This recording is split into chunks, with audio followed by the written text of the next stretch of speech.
mga barkong pandigma na binili ng bansang Pilipinas sa bansang Israel. Tapos na, sinasabing binili ito ng bansang Pilipinas upang maharap nito ang mga problemang pandagat ng ating bansa, na kung saan ay alam naman natin na hanggang sa ngayon ay paali-aligid pa din ang mga barko ng China sa West Philippine Sea na inaangkin ng China. Samantala, alalawak naman ang bansang Pilipinas sa isa sa pinakamatinding ehersisyong panghimpapawid.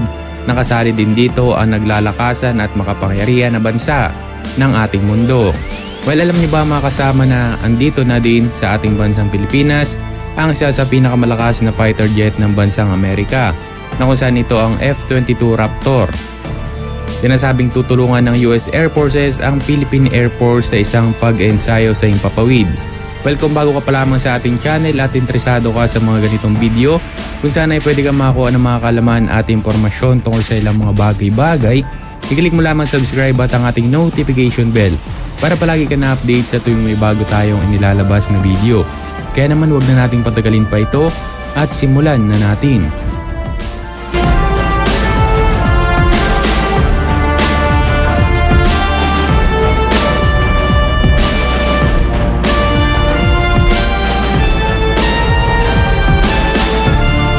Kung pabilisan lamang at kalidad sa paggawa ang mga pag-uusapan, ay hindi magpapahuli dito ang bansang Israel. Ayon sa impormasyon na ating nakalap, tapos nang gawin ng Israel Shipyard ang isang pangbarkong pandigma na in-order ng bansang Pilipinas sa kanila, na kung saan makikita din natin mga kasama ng isa pang shielded Mk5 bilang Fast Attack Interdiction Craft Missile na may code number 906. Ito ay tapos na, pati na din ang mga armas na kasama dito. Kinabit na din sa nasabing barko, na kung saan ay posibleng magsasagawa na din ito ng mga sea trials o yung mga pagsubok sa karagatan upang masubukan ang kakayahan ng nasabing barkong pandigma. Ito na ang magiging ikalimang shielded Mk5 ng hukbong pandagat ng ating bansang Pilipinas. Gayunpaman, sinasabi din mga kasama na sinisimula na din na magawa muli ang Israel ng isa pang Mk5 na kasalukuyan pa itong ginagawa sa Israel Shipyard. Asahan natin na bago pa matapos ang taong ito ay dalawa pang karagdagang mga Fast Attack Craft Interdiction Craft Missile ang may di-deliver sa ating bansang Pilipinas. 3 shielded Mk5 naman ang gagawin ng Pilipinas dito sa ating bansa upang makumpleto ang A+1 na mga barko na binili ng bansa sa Israel, na kung saan mga kasama ay nagkakalaga ito ng tinatayang 10 bilyong piso. Sa ibang balita naman ay pinapakita ng Philippine Air Forces ang F-22 Raptor at A-10 Warthog ng US Air Forces na magiging kapartner nila sa gagawing air combat exercises na Thunder War Games 2023-2. Kung dati ay mga F-16 lamang ang kasabay na lumilipad ng A-50 ng bansang Pilipinas, ay ngayon naman ay ibang level na.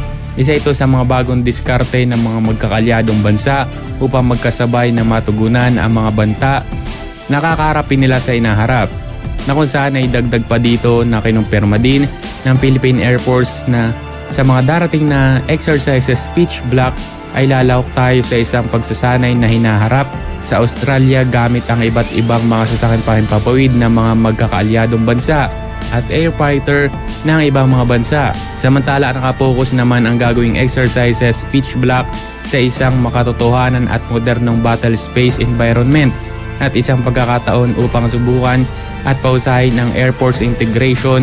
Kabilang sa mga bansa na lalahok sa exercise pitch black ay ang bansang Australia, Canada, France, Germany, Indonesia, India, Japan, Malaysia, Netherlands, New Zealand, Republic of Korea, Singapore, Thailand, United Arab Emirates, United States, UK, Japan at maging ang ating bansang Pilipinas. Samantala, sa iba pang balita, ayon kay Pangulong Bongbong Marcos ay tutuloy ang Armed Forces of the Philippines Modernization Program upang matugunan ang mga panganib na kinakaharap ng bansang Pilipinas. Ito ay sinasabi ni Pangulong Marcos sa panahon ng media interview. Ayon sa ulat ng The Reuters, batay sa kasalukuyang mga budget, ang 5 taong plano na ito ay gagawing pangatlo sa mundo ang pinakamalaking paggasta ng militar pagtapos ng Estados Unidos at China. Ayon sa ulat ng The Reuters, Noong ika-16 ng Disyembre, inaprubahan ng gabinete ng pinunong ministro na si Kishida Fumio ang 3 pangunahing dokumentong pangseguridad ng bansang Japan. Sa pagharap ng isang komprehensya ng balita, sinabi ni pinunong ministro Kishida na ang bawat isa sa bansa nito ay dapat na magkaroon ng kamalayan na pinoprotektahan nito ang teritoryo. Ang makabuluhang pagbabago sa patakaran sa pagtatanggol sa Japan ay kinakailangan ng mga pananaw sa pagbabanta na patuloy na tumataas sa likod ng mga pandaigdigan na pagbabago at ng mga pagkakahanay. Tinukoy naman ng National Security Strategy ang 3 mga pinagmumula ng banta katulad ng China, North Korea at bansang Russia. Sa isang priority sequence, ang pagkilala sa China bilang pinakamataas na banta ay napakahalaga dahil sa bandang ang punong ministro na si Abe ay naglathala ng tanyag na papel na pinamagatan bilang Asia Democratic Diamond noong taong 2013 pa. Ang mga pamahalaan ng bansang Japan ay nag-aalinlangan na tawagan ng China na nangunguna na umahamon sa Japan. Samantala kapansin-pansin naman ang National Security Strategy at National Defense Strategy ay parehong mga dokumento na binanggit ang mga kakasosyo na bansa. Kabilang na dito ang Australia, pangalawa ang India at pangatlo naman ang UK o United Kingdom, France, Germany at Italy o South Korea. Ang South Korea naman ay mas mataas na katayuan sa nakaraan. Sa kaso naman ng bansang India, ang yumaong punong ministro na si Abe ay naglatag ng matibay na pundasyon para sa mga pagkakaisa ng Indo-Japan. Sa kaso naman ng bansang India, ang dalawang bansa ay nagpaplano ng joint fighter exercises. May posibilidad din ng bansang India ay mag-import ng Unicorn ng bansang Japan para na rin ito sa mga barko nito. Ang mga Ministry of Defense naman ng parehong bansa ay nagsimula na ng isang Joint Arms Development Project para sa mga unmanned vehicles. Mahalaga ang desisyon ang kabinete ni Kishida na bigyan ang India ng pangalawang katayuan sa friendly hierarchy dahil pagkatapos ng pagkasawi ni Abe, walang pinuno sa political hierarchy ng bansang Japan na umunawa at nakitungo para sa bansang India. Ang pagtanggi naman ng bansang India na lumagda sa resolusyon ng pagkundina ng UN laban sa Russia ay hinati din sa dalawa, ngunit may mas mga makabuluhan na pag-unlad na nakakaapekto sa India at Japan. Humingi ang bansang Japan ng pahintulot na ang India ay humingi ng mga eroplano ng Japan Self-Defense Forces na nagdadala ng mga stock ng United Nations upang suportahan ang Ukraine upang mapunta sa India. Ang Guam ay isang frontline na teritoryo ng US sa Pasipiko at magsisilbing staging ground kung sakaling magkaroon ng problema sa pagitan ng US at ng China sa rehiyon ng Indo-Pacific. Ito rin ay tahanan ng mga base ng hukbong panghimpapawid ng US na nagpapasinaya sa mga strategic bomber at nuclear-powered submarine. Samantala itinuturing naman ng China ang isla ng Guam bilang isang nodal point sa pangalawang chain ng isla noong 2019. Iminungkahi naman sa isang ulat na isang Chinese Liaoning Aircraft Carrier Strike Group ang naglayag malapit mismo sa base militar ng United States sa Guam. Ito ay upang magsagawa ng mga maniobra sa Taiwan Strait at sa pinagtatalo ng South China Sea. Gayunpaman ang pagkakaroon ng pinakabagong paglalayag ng Liaoning malapit sa Guam ay makabuluhan sa ilang kadahilanan. Noon naman ay ika-28 ng Disyembre, naging matunog ang isinagawang paglalayag ng Liaoning Aircraft Carrier malapit sa Guam, na kung saan ay napasabay pa ito sa Joint Service Combat Alert, patrol ng PLA at Joint Fire Exercises sa buong Taiwan. Isinagawa ang mga joint military drill na ito bilang pagganti kay US President Joe Biden na lumagda sa Joint National Defense Authorization Act ngayong taong 2023. Na nagpapahintulot naman sa Washington na pondohan ang mga armas para sa Taipei.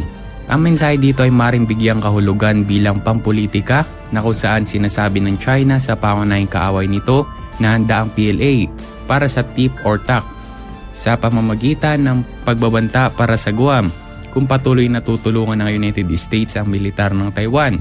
Ito ay naging kapansin-pansin sa mga komento ng mga kilalang eksperto sa militar ng China. Sinabi naman ng mga eksperto at tagamasid sa PLA na si Song Jong-ping sa Global Times na ang mga isinasagawang pagsasanay ng Liaoning sa kanlurang Pasipiko ay tiyak na may taktikal na layunin dahil ipinapakita nito ang pinabuting kapasidad nito para sa mga pagkuha ng higit pang kahusayan sa hangin at pagpapanatili ng kontrol sa dagat na nagpapalayo sa lupa nito. Sinabi naman ng ibang mga tagapag-analista sa media na pagmamayari ng ilang mga estado na hindi kailanman sasalakayin ng bansang China ang mga estalasyong militar ng US sa Guam kung hindi lulusubin ng militar ng US ang China o makialam sa issue ng bansang Taiwan. Gayunpaman idinagdag nito na ang pagkakaroon ng ganong kakayahan ay nagsisilbing pagpigil laban sa mga provokasyon ng US sa hinaharap. Nangangahulugan lamang ito na kung susuportahan ng bansang Amerika ang Taiwan sa militar, ang Guam ay maaaring maging target ng PLA na kung saan ay wala namang binago ang China sa layunin nito sa salakayin ang Anderson Air Forces sa Guam kung kinakailangan. Bukod sa Liaoning Carrier Battle Group, ang bomber ng China ay pumasok din sa karagatan ng Pasipiko noong unang araw ng buwan na ito. Alam naman natin na nangunguna sa mga pinakamalakas na bansa ang Estados Unidos at ang China na kung saan ay ayon sa mga ulat nagkakaroon ng mga maiinit na alitan sa tigmagkabilang panig na sinasabi pa na inunahan ng Amerika ang mga galaw ng China na sa madaling sabi ay alam ng US ang lahat ng gagawing hakbang ng China sa mga pagiging agresibo nito. Tila naman mainit pa din ang tensyon sa rehiyon ng South China Sea o SCS na hindi pa din tumitigil ang mga militar ng China sa pag-aangkin ng mga teritoryo nito sa rehiyon. Gayunpaman ay ano nga kaya ang mangyayari kung sisiklab ang giyera sa pagitan ng dalawang hukbo? Mga peke nga ba ang mga gamit militar ng bansang China kumpara sa Estados Unidos na subok na sa giyera ang kanilang mga kagamitang pandigma? Well, kung bago ka pa lamang sa ating channel at interesado ka sa mga ganitong video na kung saan ay pwede kang makakuha ng mga kalaman at impormasyon tungkol sa ilang mga bagay-bagay, i-click mo lamang subscribe at ang ating notification bell para palagi ka na-update sa tuwing may bago tayong inilalabas na mga video. Kaya naman wag na nating patagalin pa ito at simulan na natin.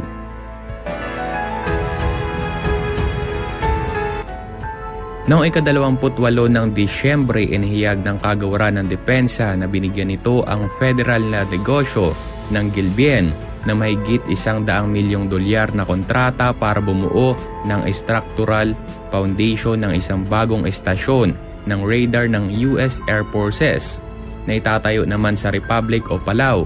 Ayon pa sa Department of Defense, ang Gilbien Federal ay magtatayo ng reinforced concrete pad